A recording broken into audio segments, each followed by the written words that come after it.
ইন্না ইদ্দাতাশ শুহুরি ইনদাল্লাহি ইসনা আশারা শাহরান ফি কিতাবিল্লাহ ইয়াওমা খালাকাস সামাওয়াতি ওয়াল আরদা মিনহা আরবাআতুন হুরুম। আল্লাহ রাব্বুল আলামিন বলেন, গণনা হিসাবে পৃথিবীর মাসের গণনা হিসাবে আমি আল্লাহ পৃথিবীর শুরু লগ্ন থেকে 12টি মাসে বিভক্ত করে দিয়েছি। এর ভিতরে আল্লাহ বলেন আরবাআতুন হুরুম, 4টি মাস হলো সম্মানিত। এই 4টা মাসের ভিতরে একটা মাস হলো মুহররম মাস। এই মুহররম মাস সম্পর্কে বিশ্ব নবী রাহমাতুল লিল আলামিন বলেন, ক্বালান নবী সাল্লাল্লাহু আলাইহি ওয়া আলিহি ওয়াসাল্লাম আফদালুস সিয়ামি বা'দা রমাদান শাহরুল্লাহিল মুহররম। দুজাহানের বাদশা নবী, প্যারা নবী, মহানবী মুহাম্মদুর রাসূলুল্লাহ সাল্লাল্লাহু আলাইহি ওয়াসাল্লাম বলেন, রমজানের রোজা রাখার পরে সর্বশ্রেষ্ঠ রোজার মাস হলো মুহররম মাস। সুবহানাল্লাহ। এবং এই মুহররম মাসকে আল্লাহর মাস বলা হয়েছে। আদিকাল থেকেই মুহররম মাসের দাম আল্লাহর কাছে অনেক বেশি। আর মুহররম মাসের ভিতরে একটা দিন আছে, সেটাকে বলা হয় ইয়াউমে আশুরা, 10ই মুহররম। এই আশুরার কারণে আল্লাহ মুহররমের দাম বাড়ায় দিলেন। আশুরা তথা 10ম নাম্বার দিন, 10তম দিন, যেই দিনে আল্লাহ পৃথিবীকে সৃষ্টি করেছেন। আবার এই নশ্বর দুনিয়াকে আল্লাহ যেই দিন শেষ করে দিবেন, ওই দিনও হবে মুহররমের 10 তারিখে আশুরার দিন। সুবহানাল্লাহ।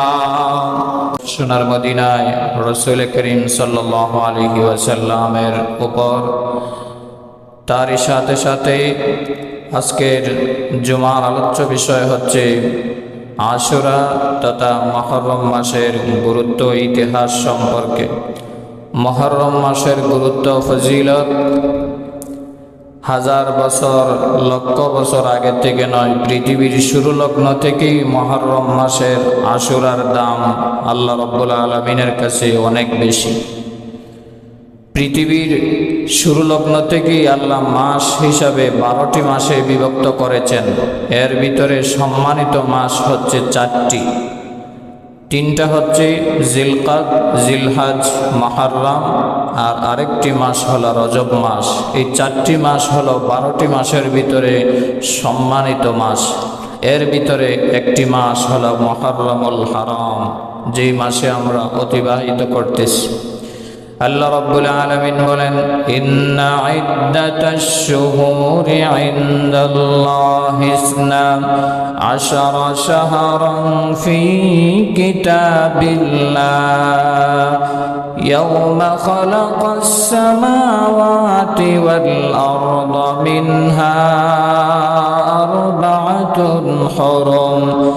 আল্লাহ রাব্বুল আলামিন বলেন, গণনা হিসাবে পৃথিবীর মাসের গণনা হিসাবে আমি আল্লাহ পৃথিবীর শুরু লগ্ন থেকে 12টি মাসে বিভক্ত করে দিয়েছি।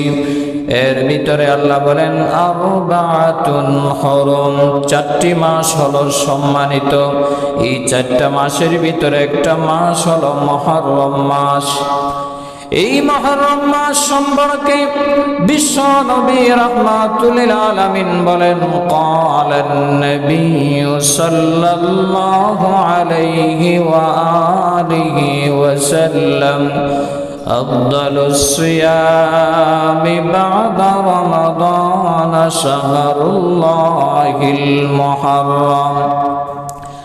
দুজাহানের বাদশা নবী, প্যারা নবী, মহানবী মুহাম্মদুর রাসূলুল্লাহ সাল্লাল্লাহু আলাইহি ওয়াসাল্লাম বলেন, রমজানের রোজা রাখার পরে সর্বশ্রেষ্ঠ রোজার মাস হলো মুহররম মাস। সুবহানাল্লাহ। এবং এই মুহররম মাসকে আল্লাহর মাস বলা হয়েছে। আদিকাল থেকেই মুহররম মাসের দাম আল্লাহর কাছে অনেক বেশি। আর মুহররম মাসের ভিতরে একটা দিন আছে, সেটাকে বলা হয় ইয়াউমে আশুরা, 10ই মুহররম। এই আশুরার কারণে আল্লাহ মুহররমের দাম বাড়ায় দিলেন। আশুরা তথা 10ম নম্বর দিন, 10তম দিন, যেই দিনে আল্লাহ পৃথিবীকে সৃষ্টি করেছেন। আবার এই নশ্বর দুনিয়াকে আল্লাহ যেই দিন শেষ করে দিবেন, ওই দিনও হবে মুহররমের 10 তারিখ, আশুরার দিন। সুবহানাল্লাহ।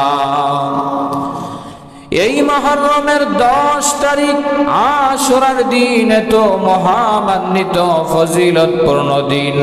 আমার প্রাণের ভাইরা, আদম আলাইহিস সালাতু ওয়াস সালাম শয়তানের দুকায় পড়ে, প্রতারণায় পড়ে জান্নাতে যাওয়ার পরে গন্ধম ফল যখন খেলেন, আবার যখন মা হাওয়া আলাইহিস সালামের সাথে উভয় একজনকে পাঠায় দিলেন শ্রীলঙ্কার অ্যাডাম স্পিকে, আর মা হাওয়া আলাইহিস সালামকে পাঠায় দিলেন জেদ্দা নগরীতে। দুইজন কানতে কানতে 300 বছর কান্নার পরে আল্লাহ শিখায় দিলেন দোয়া। ও আদম, তুমি দোয়া করো, তওবা করো। রব্বানা যালামনা আনফুসানা ওয়া ইল্লাম তাগফির লানা ওয়া তারহামনা লানাকুনান্না মিনাল খাসিরিন। আদম আলাইহিস সালাম রবের দেওয়া দোয়া অনুযায়ী দোয়া করলেন, না আল্লাহ, আমার ভুল হয়েছে, অন্যায় হয়েছে, আমি নফসের উপর জুলুম করেছি, আপনি যদি ক্ষমা না করেন আমি ক্ষতিগ্রস্তদের অন্তর্ভুক্ত হয়ে যাব। আল্লাহ রাব্বুল আলামিন যেই দিন আদম এবং হাওয়ার দোয়া তাওবাকে অ্যাকসেপ্ট করলেন, কবুল করলেন, মঞ্জুর করলেন, ওই দিনও ছিল মুহররমের 10 তারিখ, আশুরার দিন। সুবহানাল্লাহ। এই পৃথিবীতে আল্লাহ রাব্বুল আলামিন যত যত বড় বড় ঘটনা ঘটিয়েছেন, যত বড় ঘটনা, যত বড় দুর্ঘটনা হয়েছে, এর সাথে মুহররমের আশুরার 10 তারিখের মিল রয়েছে। এই জন্যই আশুরার দাম এত বেশি বেড়ে গিয়েছে। আমার বানার ভাইয়েরা, নূহ আলাইহিস সালাতু ওয়াস সালাম 950 বছর দাওয়াত দেওয়ার পরে মাত্র 80 থেকে 82 জন মুসলমান হইল। আর কেউ নূহ নবীর দাওয়াত কবুল করে না। নূহ আলাইহিস সালাম মাওলার দরবারে হাত উঠায় দোয়া করেন, মাওলায়ে কারীম, আমার দাওয়াত কেউ কবুল করে না, আমার কওমকে, আমার জাতিকে আপনি ধ্বংস করে দিন। নূহ আলাইহিস সালাতু ওয়াস সালামের দোয়া আল্লাহ মঞ্জুর করে মহাপ্লাবন দিলেন। মহাপ্লাবন থেকে যেই দিন নূহ নবী তার উম্মত সহ মুক্তি পেলেন, নাজাত পেলেন, ওই দিনও ছিল মুহররমের 10 তারিখ, আশুরার দিন। সুবহানাল্লাহ। শুধু তা নয়, হযরত ইউসুফ আলাইহিস সালাতু ওয়াস সালাম আল্লাহর একজন প্রেরিত পয়গম্বর। ইউসুফ নবী ভাইদের প্রতারণায় পড়ে যখন কুয়াতে চলে গেলেন, তারপরে মিশর বাজারে বিক্রি করা হলো। একবার এই গোলাম থেকে মহান আল্লাহ ইউসুফ নবীকে মিশরের বাদশা বানায় দিলেন। যেই দিন মিশরের মসনদে বসলেন, বাবা ইয়াকুবের সাথে যেই দিন সাক্ষাৎ হলো, আল্লাহ যেই দিন গোলাম থেকে বাদশার সম্মান দিলেন, ওই দিনও ছিল মুহররমের 10 তারিখ। সুবহানাল্লাহ। আল্লাহর আরেকজন পয়গম্বর হযরত ইউনূস আলা নবিয়ুনা আলাইহিস সালাতু ওয়াস সালাম, ওনার কওমের লোকেরা ধরে নিয়ে ওনাকে সাগরে পালায় দিল।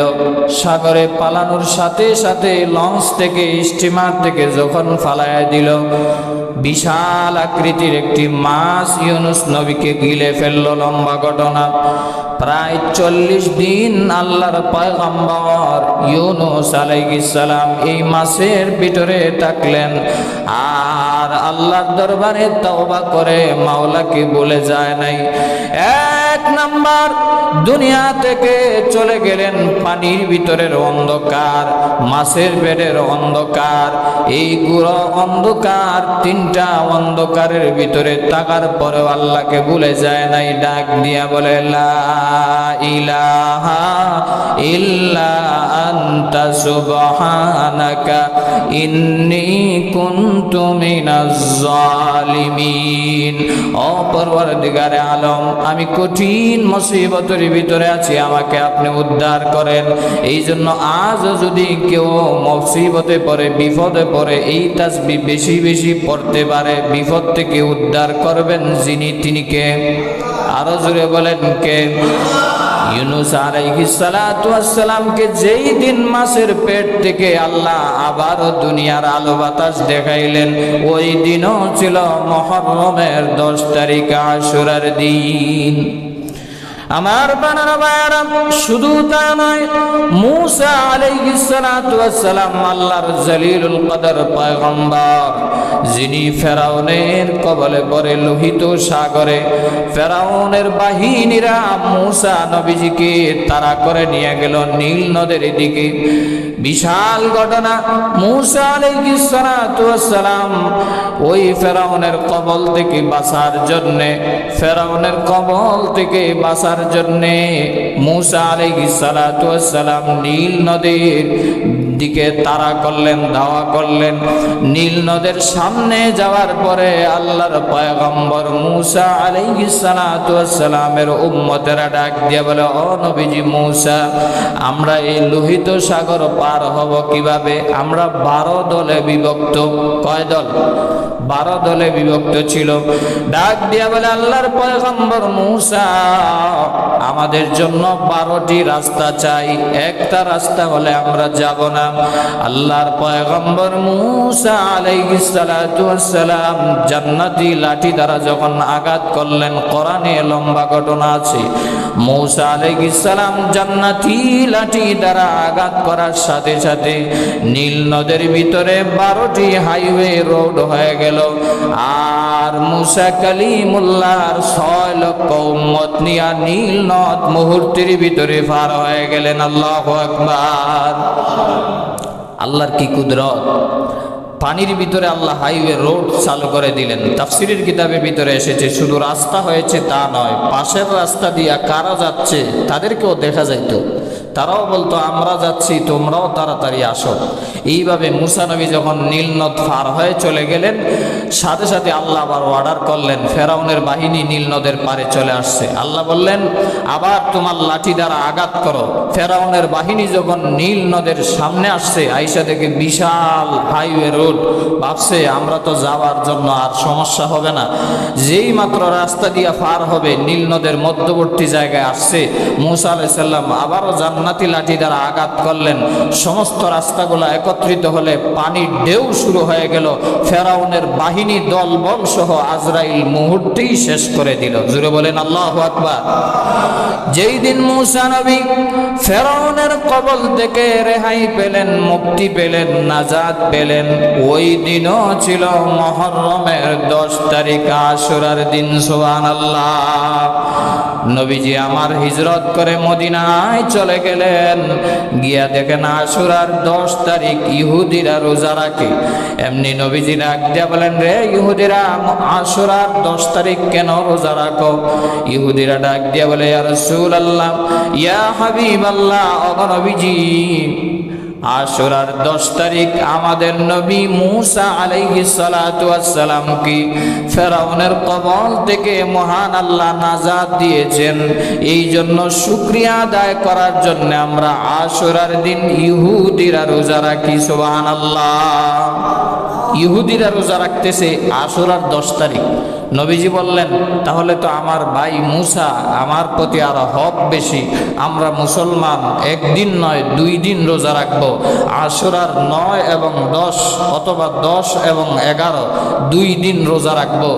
আশুরার রোজার ফজিলত সম্পর্কে রাসূল বলেছেন, ক্বালান নবিয়্যু সাল্লাল্লাহু আলাইহি ওয়া আলিহি ওয়া সাল্লাম, সিয়ামু ইয়াউমি আশুরা أحتسب على الله أن يكفر السنة التي قبله প্রাণের ভাইরা আমার, বিশ্ব নবী রাহমাতুল লিল আলামিন বলেন, যারা নাকি আশুরার দিন রোজা রাখবে, অর্থাৎ 2 দিন যারা রোজা রাখবে, নবীজি বলেন বিগত 1 বছরের গুনাহ মহান আল্লাহ রাব্বুল আলামিন তার আমলনামা থেকে মুছে দিবেন। সুবহানাল্লাহ।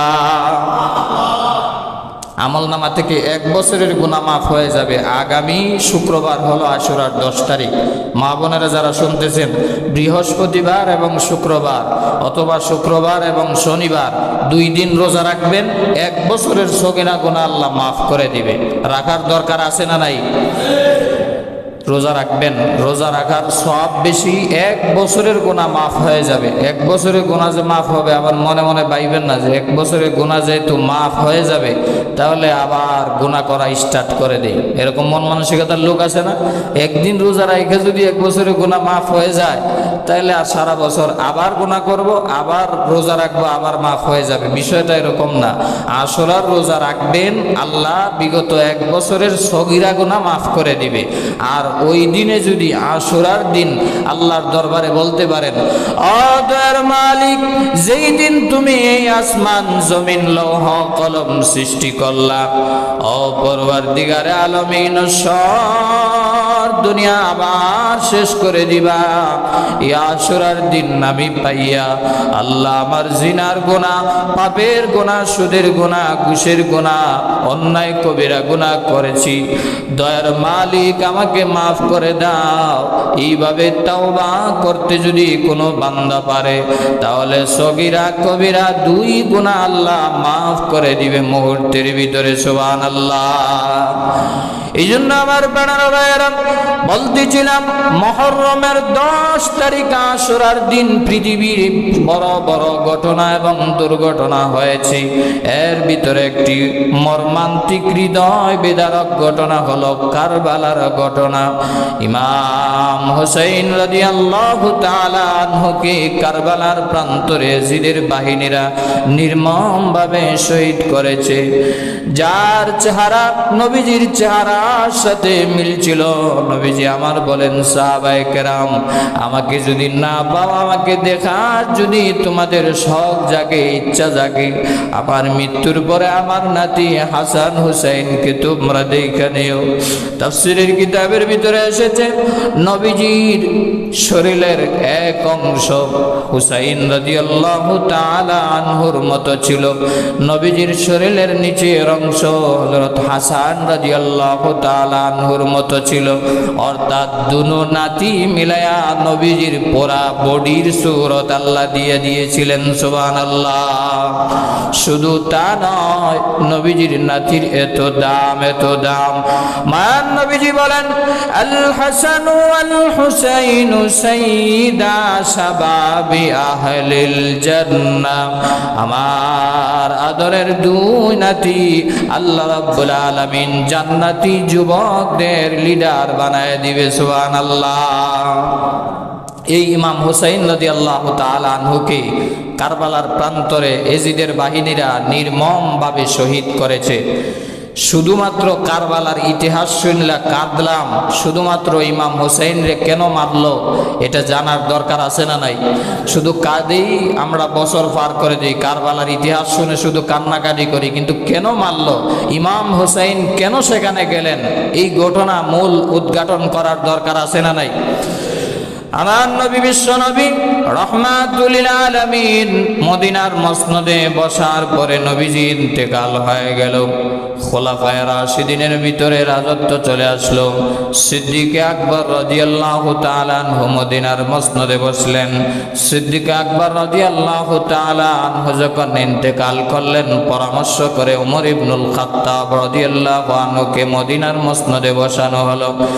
ওমর ইবনুল খাত্তাব রাদিয়াল্লাহু তাআলা আনহু ইন্তেকাল করার পরে পরামর্শ ভিত্তি করে হযরত উসমান রাদিয়াল্লাহু তাআলা আনহুকে মদিনার রাষ্ট্রনায়ক বানানো হলো। নবীজির সাহাবী উসমান রাদিয়াল্লাহু তাআলা আনহুর ইন্তেকালের পরে পরামর্শ করে আলী রাদিয়াল্লাহু তাআলা আনহুকে বসানো হলো। 4 জন খোলাফা রাজত্ব চালাইছেন প্রায় 30 বছর। জোরে বলেন কয় বছর? মদিনার মসনদে বসে তামাম দুনিয়া তারা চালাইছেন, তামাম দুনিয়া হুকুমত করেছেন 30 বছর। এই খোলাফায়ে রাশিদিনের 4 জন সবাই কিন্তু সিলেকশনে পাস হয়েছে। রাজতন্ত্র না যে আমি ফাঁস করলাম আমার পরে আমার ছেলে বসাই দিলাম, বিষয়টা এরকম না। সিদ্দিক আকবর চাইলে ওনার ছেলেকে বসাইতে পারতেন, ওমর ইবনুল খাত্তাব চাইলে ওনার ছেলেকে বসাইতে পারতেন, ওসমান আলী চাইলে নিজের ছেলেকে বসাইতে পারতেন না।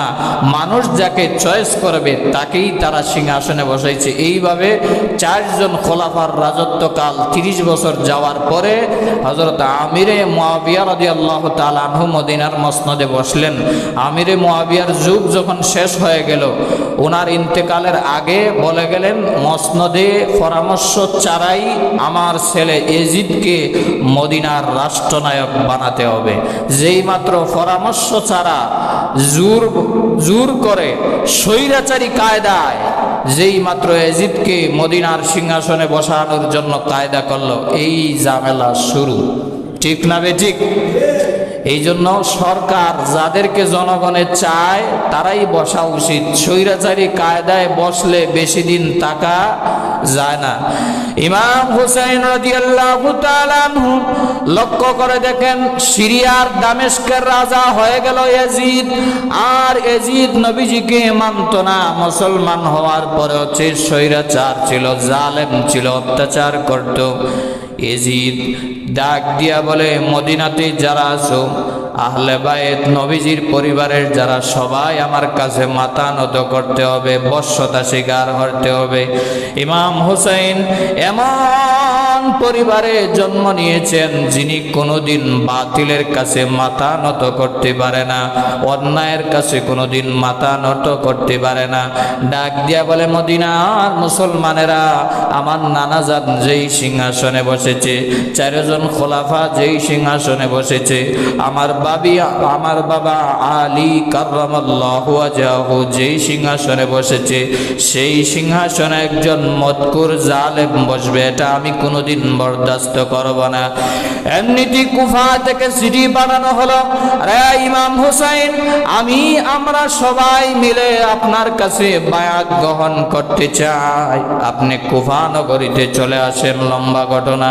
ইমাম হুসাইন রাদিয়াল্লাহু তাআলা আনহু কুফা নগরীর দিকে রওনা হয়ে গেলেন ইসলামের দাওয়াত দেওয়ার জন্য। প্রায় 1 মাস চলে গেল। হাঁটতে হাঁটতে প্রায় ইরাকের ফুরাত নদীর তীরে চলে আসলেন, কারবালার প্রান্তরে। কারবালা শব্দের শাব্দিক অর্থই হলো কষ্টের জায়গা, মুসিবতের জায়গা। এই জন্য শিয়ারা গজল বানাইছে, যেটা বলাও ঠিক না। মা ফাতেমার নয়নমণি হযরত আলীর জান, মা ফাতেমার নয়নমণি হযরত আলীর জান, ইমাম হোসেন শহীদ হলেন কারবালার ময়দান, ইমাম হোসেন শহীদ হলেন কারবালার ময়দান। দয়াল নবীর জবানে কারবালার বয়ানে, দয়াল নবীর জবানে কারবালার বয়ানে, আওলাদে রাসূল শহীদ হবে হাদিসে প্রমাণ। দয়াল নবীর জবানে কারবালার বয়ানে, আওলাদে রাসূল শহীদ হবে হাদিসে প্রমাণ। ইমাম হোসেন শহীদ হবে কারবালার ময়দান। জোরে বলেন মারহাবা। আমার বানার ভাইয়েরা, হৃদয় বিদারক ঘটনা। ইমাম হুসাইন রাদিয়াল্লাহু তাআলা আনহুকে কারবালার প্রান্তরে চলে গেলেন, কুফা নগরীর দিকে রওনা হয়ে গেলেন ইসলামের দাওয়াত দেওয়ার জন্য। সাথে ছিলেন 72 জন মুসলমান, 40 জন পুরুষ, 32 জন নারী এবং শিশুরা। 72 জন সাথে নিয়ে চলে গেলেন কারবালার প্রান্তরে। ফোরাত নদীর তীরে আসার সাথে সাথে ইয়াজিদের সৈন্য উবাইদুল্লাহ ইবনে জিয়াদ 6 লক্ষ মানুষ নিয়ে সৈন্যবাহিনী নিয়ে ইমাম হুসাইনকে বাধা বিঘ্ন শুরু করে দিল। উবাইদুল্লাহ ইবনে জিয়াদ ডাক দিয়া বলেন, রে ইমাম হুসাইন, যদি তুমি ইয়াজিদের কাছে যদি মাথা না করো, তুমি যদি ইয়াজিদকে রাষ্ট্রনায়ক না মানো, একবার সামনে বাড়তে পারবা না। ইমাম হুসাইন বলে, আমি কোনোদিন অন্যায়ের কাছে মাথা নত করতে পারবো না। কারবালার আসল শিক্ষাই এটা, আপনার সামনে অন্যায় হবে, অবিচার হবে, অশ্লীল হবে, আপনি বাধা প্রদান করতে হবে। আপনি যদি মনে করেন এটা আমার কাজ না, আপনি হুসাইনি মুসলমান হইতে পারেন না, আপনি হবেন এজিদি মুসলমান। ঠিক না বেঠিক? এই জন্য আমার বানানো ভাইয়েরা, ইমাম হুসাইন রাদিয়াল্লাহু তাআলা আনহু ৭২ জন মানুষ নিয়ে কারবালার প্রান্তরে তাবু গাড়লেন। অপরদিকে 6 লক্ষ সৈন্যবাহিনী, 6 লক্ষ। উবাইদুল্লাহ ইবনে জিয়াদ ডাক দিয়া বলে, আপনি এক পা আগাইতে পারবেন না। এমনি ইমাম হুসাইন বলে, আমাকে দামেস্কে যাওয়ার অনুমতি দাও, আমি সরাসরি ইয়াজিদের সাথে সাক্ষাৎ করব, না হয় আমি নবীজির মদিনা নগরীতে আমি চলে যাব, যেখানে আমি নবীজির রওজা মোবারক, নানা জানের রওজা মোবারক জিয়ারত করতে পারি প্রতিদিন। আমি ইয়াজিদের কাছে যাব না, নবীজির দরবারে চলে যাব। এমনি উবাইদুল্লাহ বিন জিয়াদ বলে, কোথাও যাইতে পারবা না, তুমি আগে ইয়াজিদের কাছে মাথা নত করতে হবে, ইয়াজিদকে রাষ্ট্রনায়ক মানতে হবে। ইমাম হুসাইন রাদিয়াল্লাহু তাআলা আনহু এমনিতেই উবাইদুল্লাহ বিন জিয়াদ বলেন, না হয় যুদ্ধের মাধ্যমে ফয়সালা হবে। চিন্তা করেন, ৭২ জন মানুষের সাথে 6 লক্ষের কিসের যুদ্ধ? যুদ্ধ করার তো দরকার নাই। 6 লক্ষ মানুষ যদি ৭২ জনের উপর দিয়ে হাইটে যায়, তাহলে তো শেষ। ঠিক না বেঠিক? ইমাম হুসাইন রাতের আধারে সাথী বন্ধুদেরকে ডাক দিয়া বলেন, রে জয়নাল আবিদিন, আমার সাথে 40 জন মুজাহিদ বাহিনীরা ভালো করে শুনে নাও, ইয়াজিদ আমার শির চায়, আমার মাথা চায়। তোমরা চলে যাও, মদিনায় চলে যাও, আমার সাথে থেকে নিজের জীবনটাকে বিপন্ন করিও না। এমনি জয়নাল আবিদিন সহ 40 জন ডাক দিয়া বলে, ও আল্লাহর নবী, বিশ্ব নবীজির আদরের দুলালি ইমাম হুসাইন, আদরের দুলালি নাতি, কাল কিয়ামতের দিন আমরা নবীজির কাছে কি জবাব দিব? আজকে যদি আমরা জীবন বাঁচাইতে চলে যাই, নবীজির আশিক বলে কিয়ামতের দিন দাবি করতে পারবো না, আমরাও আপনার সাথে শহীদ হয়ে যাব। ফজরের নামাজের পর থেকে যুদ্ধ শুরু হয়ে গেল, জোহরের আগ পর্যন্ত 7-এর 40 জন শহীদ হয়ে গেলেন। 40 জন শহীদ হয়ে যাওয়ার পরে জোহরের নামাজের পরে ইমাম হুসাইন তাবুতে আসলেন স্ত্রীর কাছে বিদায় নেওয়ার জন্যে। ডাক দিয়া বলে, প্রাণের স্ত্রী আমার, জীবনে চলার পথে তোমার অনেক হক ছিল, আমি আদায় করতে পারি নাই। আমার সাথে 40 জন পুরুষ শহীদ হয়ে গেছে, আমাকে বিদায় দাও, জিহাদের ময়দানে যাব, কারবালার প্রান্তরে ইয়াজিদের সৈন্যবাহিনীদের সাথে আমি যুদ্ধ করব, মোকাবেলা করব। স্ত্রী ডাক দিয়া বলে, আপনার কাছে আমার কোনো অভিযোগ নাই, জিহাদে যাওয়ার জন্য কোনো বাধা নাই, তবে স্বামী আমার 1 মাস 10 দিন হয়ে গেল, আমাদের খাবার শেষ হয়ে গেছে, পানিও শেষ হয়ে গেছে, আমার স্তনের দুধগুলা শুকিয়ে গেছে। রে প্রাণের স্বামী আমার, আমার কুলের শিশু আলী আসগর আজ কয়দিন যাবৎ খাইতে পারে না, পানি পান করতে পারে না, দুধ পান করতে পারে না। আমার প্রাণের স্বামী, আপনার সন্তান আলী আসগরকে ফোরাতের অপরন্ত পানি থেকে একটু পানি পান করায় নিয়ে আসো।